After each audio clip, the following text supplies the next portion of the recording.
Quando eu criei a Ultrafarma há mais de 10 anos, meu objetivo era vender mais barato. Assim todo mundo poderia comprar os medicamentos que precisava.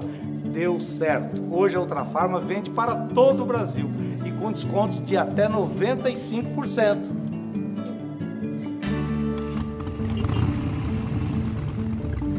Oi, Sidney. Oi, dona Lúcia, tudo bem?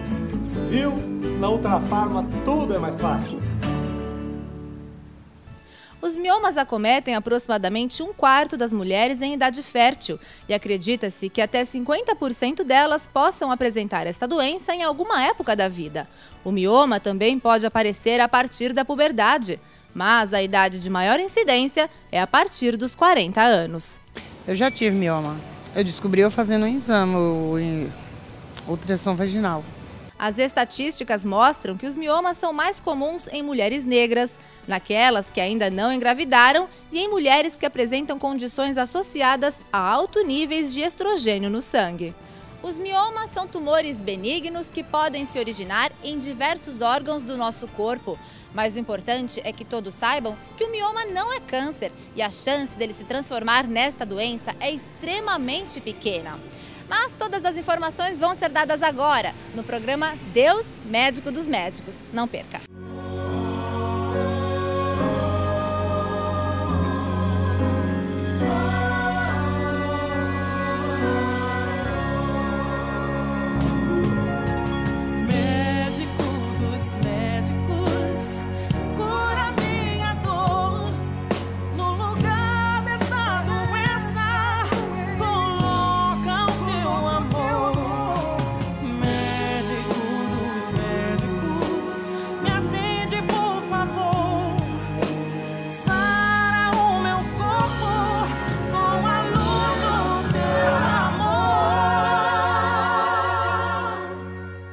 Com alegria, nós nos encontramos para o programa Deus, Médico dos Médicos.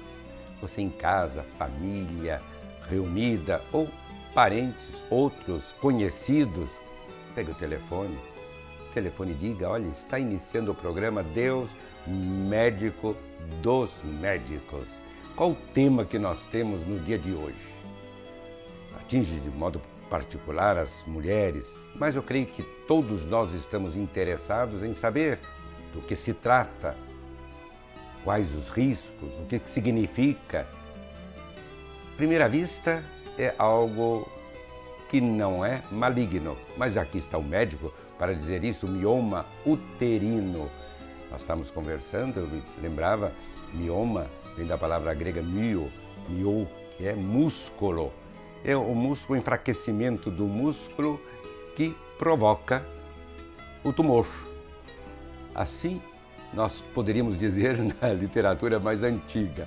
Agora eu perguntaria ao doutor e dou as boas-vindas, doutor Michel Mandelmann, que já esteve conosco, doutor Michel, não é verdade? É um prazer estar aqui novamente, Alegria. Fernando. Tá? Uma honra estar no programa Deus Médicos novamente para esclarecer as dúvidas sobre mioma. Mioma, na verdade, como o senhor bem falou, é um tumor benigno do útero. Ele pode virar maligno? A medicina trabalha com estatística. Segundo estudos, até 1%. Se a gente pegar uma estatística, uma população de 100 mulheres, pelo menos uma pode ter a transformação da parte boa, benigna, para a parte ruim, que seria maligna. É muito raro virar maligno. Tá? Por que ele acontece? Tem algumas explicações. Pode ser uma origem genética. A gente percebe que na grande maioria das vezes a população negra é a que é mais atingida. Exatamente. Aquelas que produzem maior quantidade de um hormônio chamado hormônio estrógeno e aquelas que ainda não tiveram filhos, as nulíparas que a gente chama. Entendeu? Então, são mais propensas a ter um mioma. E o mioma é o enfraquecimento realmente do músculo ou não? Na verdade, essa conversa que nós tínhamos... É o aumento do músculo. É um tumor benigno. Que se dá mioma, do latim, como o senhor falou bem, mio, músculo, oma, tumor. É o tumor do miométrio. Métrio tem a ver com útero, músculo. Ele começa a crescer e, já falando dos sintomas, ele pode comprimir as terminações nervosas e a paciente, em alguns casos, tem muita dor. Tá? E por que ele cresce? Porque aumenta a vascularização. Então, de repente, esses vasos, o que acontece? Eles podem, vamos dizer assim, entre aspas, estourar, dar muito sangramento. Então, aquela mulher dos seus 30, 35, 40 anos, que chega com aquela história típica: doutor, eu percebi que minha barriga cresceu bastante, tô com muita dor e muito sangramento. Primeira coisa é pensar em mioma. Aí como é que você faz o diagnóstico? Você vai colher toda a história dela, vai examiná-la, fazer aquele exame de toque, você percebe que existe uma massa palpável na barriga dela que sugere o mioma. Vai fazer um ultrassom e é uma imagem sugestiva de mioma. Porque a gente fala imagem sugestiva. O ultrassom ele não dá diagnóstico definitivo. Não dá, ele vê uma imagem. Para você ter certeza, Dom Fernando, você tem que fazer uma biópsia através de uma pequena ou uma grande cirurgia quando houver necessidade de fazer. E a diferença do cisto? Cisto, na verdade, a gente pensa em cisto de ovário. De ovário, né? Tá?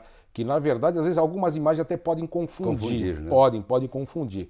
Para você ter certeza absoluta, só tem um jeito, é a biópsia com um anátomo patológico, com a análise daquilo que é retirado. Você verifica a olho nu qual que é a cor, a distância de um ponto a outro, a profundidade dos contornos e coloca-se ao microscópio para saber que tipo de células tem. São células benignas ou malignas. Tá? E ele se desenvolve de que maneira o mioma? Ele cresce por causa da irrigação? Irrigação, pela vascularização. A vascularização. Todo tumor benigno maligno cresce pela... Causado por... Na verdade, a causa é difícil você saber, mas a gente sabe que tem a ver, tá? Um dos fatores principais que é muita produção do hormônio estrógeno. E até tem a ver com o tratamento que a gente vai falar mais para frente. Tem muita mulher que é assintomática. Segundo estudos, pelo menos 50% das mulheres vão ter os sintomas. Tá? E o sintoma podem ser esses que eu falei para o senhor, tá? No sentido daquela mulher que tem muita dor, muito sangramento, ela percebe que tem um peso na barriga dela. E a gente sabe que o útero ele fica em cima da bexiga, então pode comprimir a bexiga, a mulher começa a urinar muitas vezes.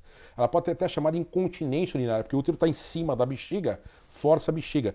Pode dar constipação intestinal também, porque começa a comprimir o intestino. Tá?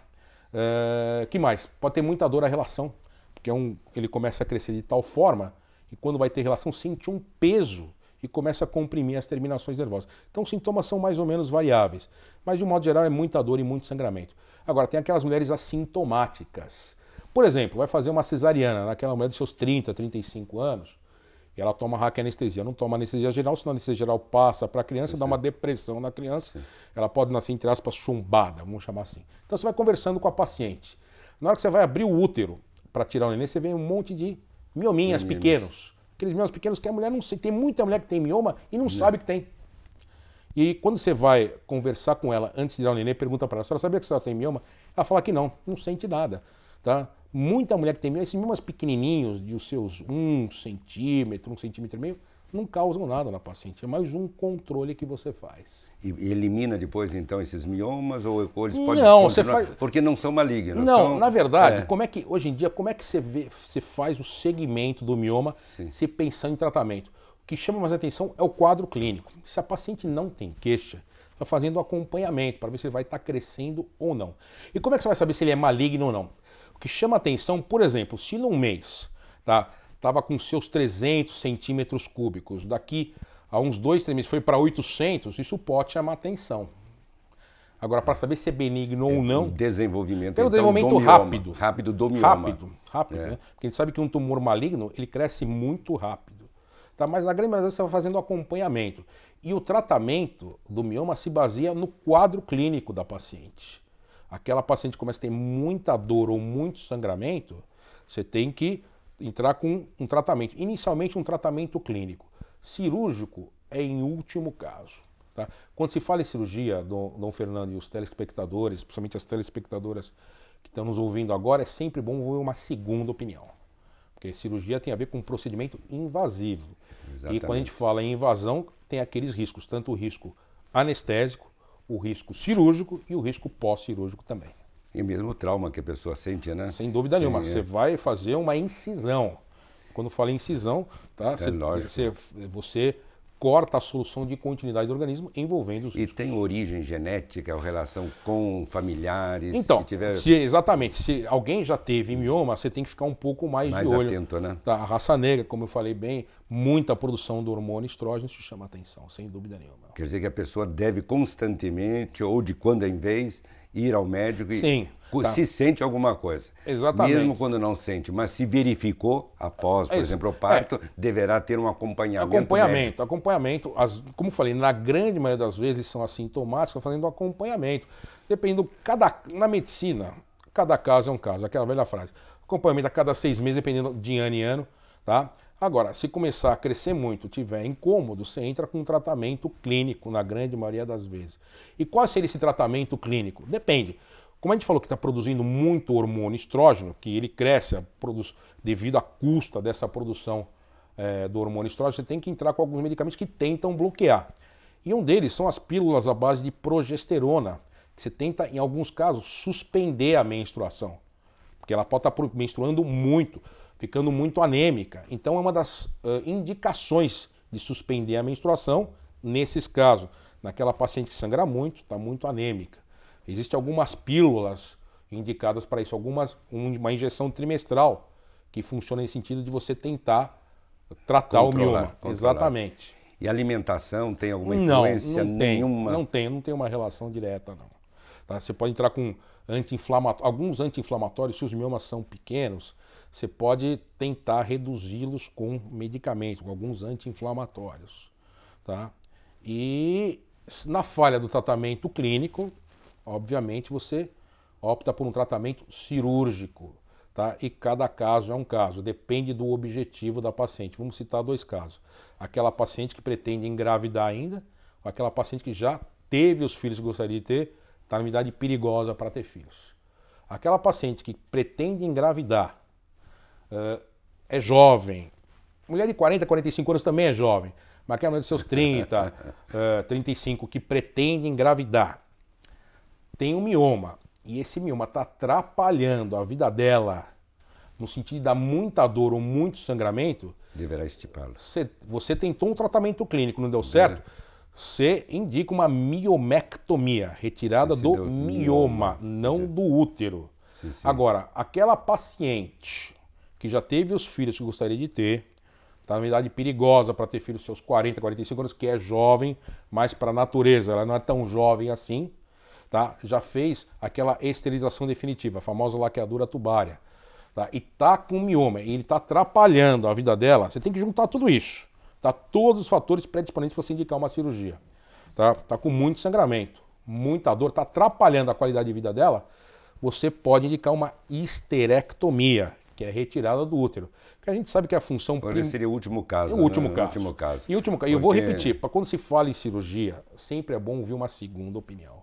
Tá? Em último caso, que você já sabe que está atrapalhando de vez a qualidade de vida dela. Agora vamos pensar num caso específico. Como é que são classificados os miomas? Eles são classificados, Dom Fernando, de acordo com a posição do útero.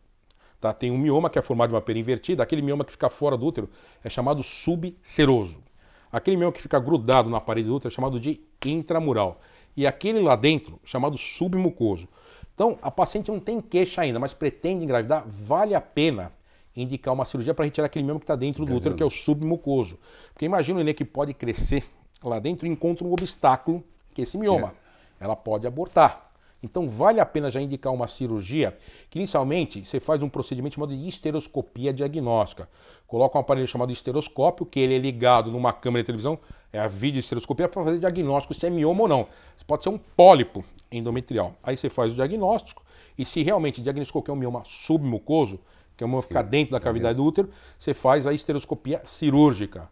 Ela é internada. Elimina. Internada, é uma cirurgia extremamente simples. Ela é internada. E ela poderá ter filhos, poderá, etc. Se não tiver nenhum fator que causa dificuldade para ela e para o marido, que a gente sabe que para infertilidade você tem que investigar os dois, a princípio sem nenhum problema. Então, nesse caso, se ela tem o objetivo de ter filhos e não tem nenhum sintoma e tem um mioma submucoso, tá? Vale a pena indicar uma miomectomia através dessa histeroscopia cirúrgica. E a recuperação é rápida? Rápida. Ela volta no dia seguinte às atividades normais. Ela pode ser, se ela for internada de manhã, ela vai embora no mesmo dia. Se ela for internada à tarde, depende do caso, vai embora no dia seguinte. É uma recuperação extremamente rápida. É um procedimento praticamente minimamente invasivo que a gente chama. Nós encontramos pessoas que têm miomas. Tem. Há possibilidade de um tratamento. Sim. E o tratamento é viável. Rápido. E a recuperação também. Sim. Portanto, nós diríamos que sentindo dores, etc., recorram ao médico. Sim, nem sempre é mioma.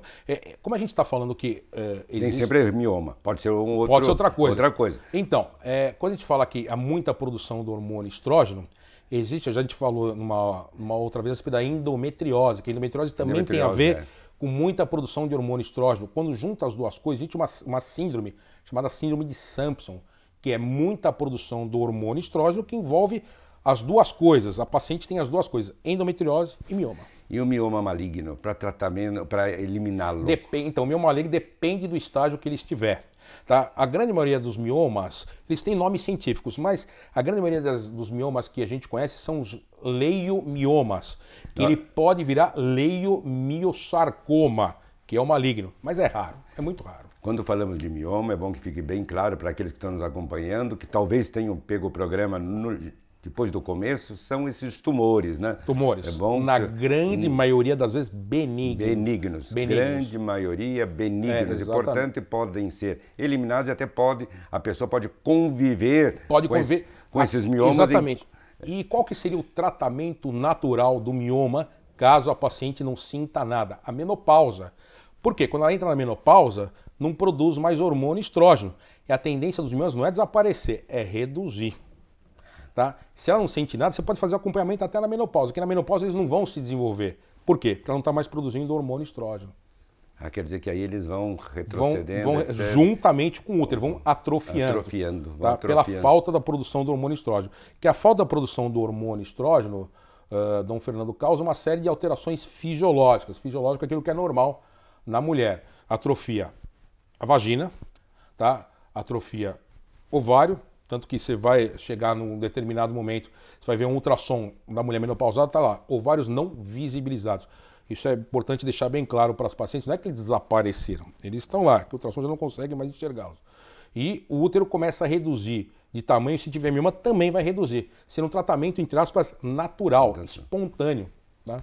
Agora, a incidência dos miomas então, nas mulheres, pessoas, em torno de 20%. 20%? 20 a 25%. Um quarto da população vai ter mioma e, pelo menos, em termos de sintomas, 50% da população vai ter.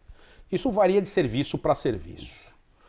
Maligno é bem mais raro. Muito raro, em torno de 1%. De 1%. 1% é muito raro. Portanto, vocês que estão acompanhando, aí nós vemos o doutor aqui realmente nos tranquiliza, né, doutor Exatamente. Michel, que no caso maligno seria raríssimo. Raríssimo. Tá. Existe um outro, eu vou falar sobre mais dois outros tipos de tratamento, que existe hoje a embolização do mioma, que infelizmente deixa os médicos ginecologistas sem fazer absolutamente nada. Ele indica. Quem é que trata isso? É um cirurgião chamado cirurgião endovascular, que é colocado ela é internada, ela é colocado um catéter, tá, pela veia femoral, para fazer o quê? Para bloquear a irrigação, exatamente, a irrigação do mioma através da artéria uterina.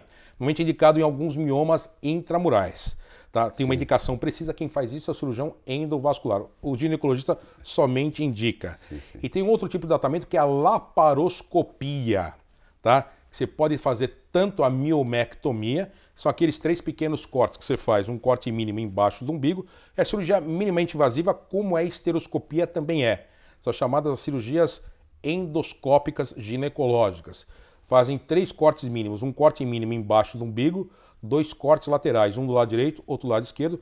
Embaixo do umbigo se coloca uma câmera de televisão e nesses dois orifícios, 2 instrumentais, toda essa cirurgia é vista na televisão, você chega até o mioma, faz a miomectomia e, em alguns casos, faz a histerectomia. Obviamente, existe um preparo do cirurgião ginecológico, com cursos intensivos, tá? Dependendo do caso, tá? Se demora um pouco mais ou um pouco menos. Mas a recuperação desse caso também é rápida, porque é uma cirurgia minimamente invasiva.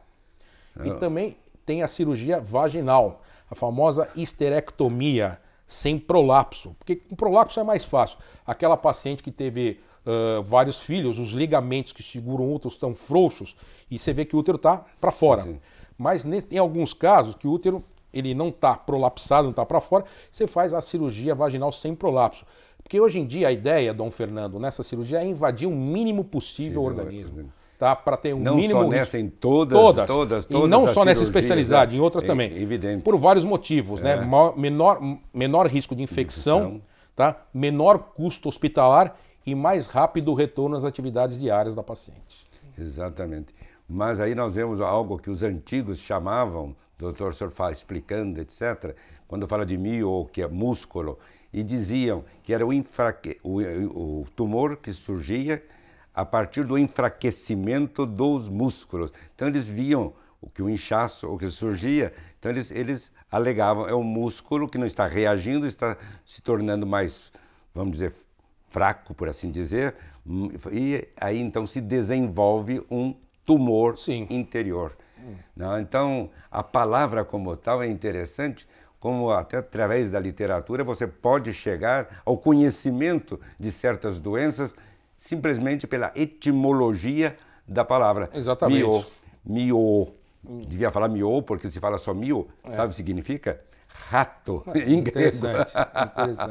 É interessante isso. Plutarco falava, citava e até brincava muitas vezes com os termos, dizendo às vezes músculo, às vezes o rato. Então, e outro sintoma que o mioma pode causar também, Dom Fernando, os telespectadores, principalmente, é a infertilidade. Ele pode ser causa de infertilidade dependendo onde se localiza também. Se ele estiver localizado dentro do útero, no orifício que dá a entrada das tubas uterinas, mudou o nome. Antigamente, como o senhor gosta muito da etimologia, antigamente você chamava de trompa. Como você vai em congresso, agora são tubas. Tá? Que a gente sabe que nas tubas uterinas encontra-se o espermatozoide com o óvulo. Se ele estiver bem no encontro, onde sai as tubas em direção ao útero, pode ser causa de infertilidade. Tá? E não vai ter um encontro.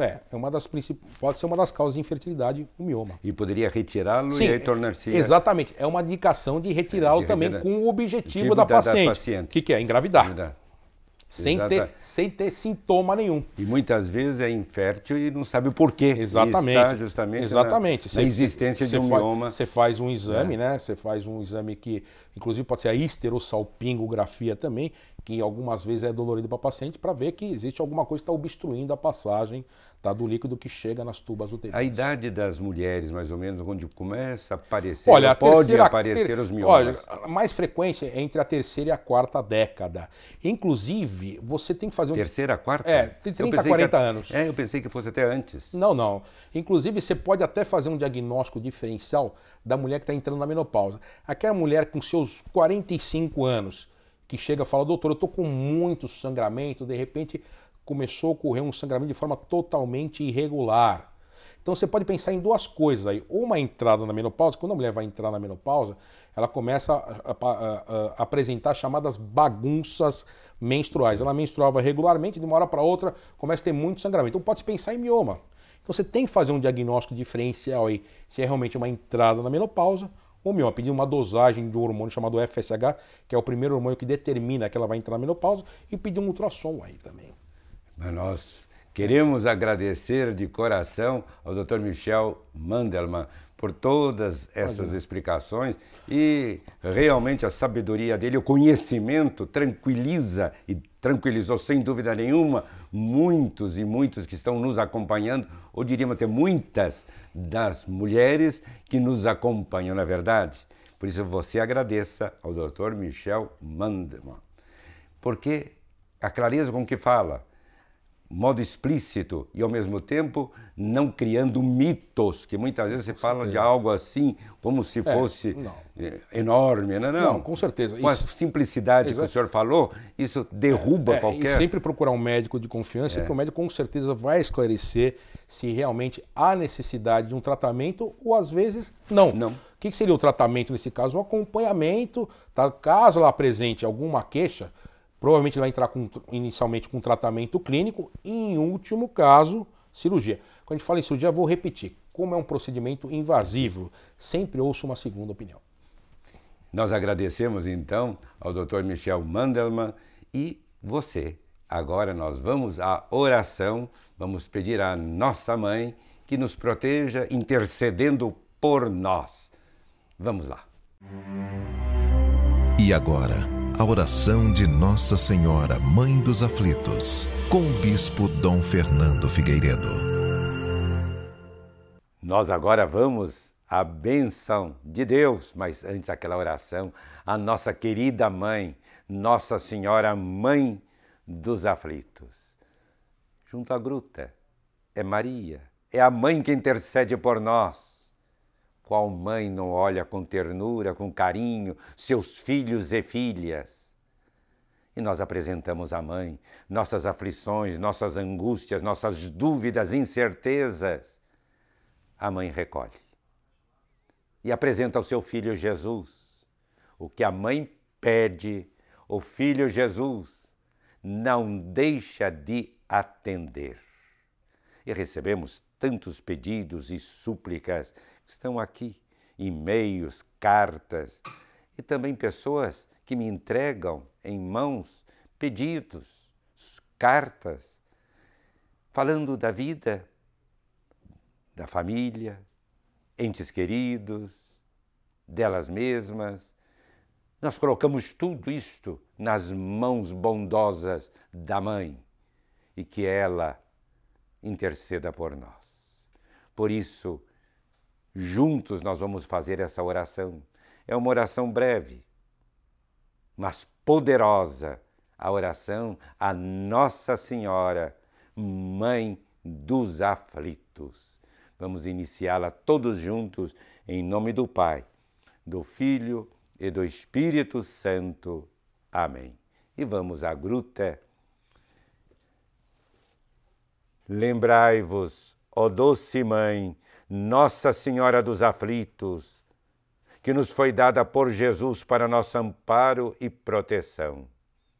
Cheios de confiança na vossa bondade, nós imploramos o vosso auxílio. Socorrei a mim, aqueles pelos quais eu rezo, as intenções que estão no nosso coração, no coração daqueles que nos acompanham, Maria, pedidos que nos enviaram, rezamos por todos eles. Ó Maria, estendei sobre nós a vossa intercessão. Voltai para nós vossos olhos misericordiosos. Mãe querida, Senhora dos aflitos, acolhei benigna essas nossas súplicas e dignai-vos atendê-las. Ave Maria, cheia de graça, o Senhor é convosco. Bendita sois vós entre as mulheres, e bendito é o fruto do vosso ventre, Jesus. Santa Maria, Mãe de Deus, rogai por nós, pecadores, agora e na hora de nossa morte. Amém. Coração de Jesus crucificado, fonte de amor e de perdão, tende piedade de nós. Ó Virgem, Mãe dos aflitos, estendei vosso manto protetor sobre mim e minha família, ó Virgem gloriosa e bendita. Amém. Nossa Senhora, Mãe dos aflitos, rogai, rogai por nós. E nós pedimos agora a bênção de Deus para você, para a sua família, você que nos acompanha, seus parentes, aqueles que estão distantes, talvez já faleceram. Que Deus abençoe a todos, trazendo paz, felicidade aos nossos corações e a felicidade eterna a esses nossos entes queridos. O Senhor esteja convosco, Ele está no meio de nós. O Senhor vos abençoe e vos guarde. O Senhor volva seu rosto para vós e vos dê a paz. O Senhor volte a sua face e tenha misericórdia de vós. O Senhor vos abençoe, o Pai, o Filho e o Espírito Santo. Amém. Como é bom nós nos encontrarmos, não é verdade? Todo domingo, às 10 horas, no programa Deus, Médico dos Médicos. Por isso, até o próximo domingo, neste mesmo horário. Até lá, se Deus quiser.